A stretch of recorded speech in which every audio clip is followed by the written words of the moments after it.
everyone, welcome to our YouTube channel. On today's video, we will be learning how to log into your Google account. Before starting the tutorial, please subscribe to our YouTube channel and hit the bell icon for notification. Now to log into your Gmail account, first of all tap open Gmail app on your phone. Here you can see an option for add another email address, so tap on the option.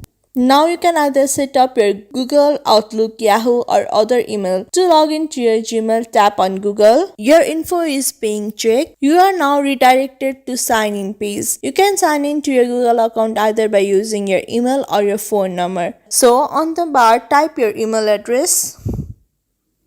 Tap next. Now enter your password and tap next. Now tap on agree to the Google Terms of Service. You are now logged into your Gmail address. Now tap on take me to Gmail and enjoy.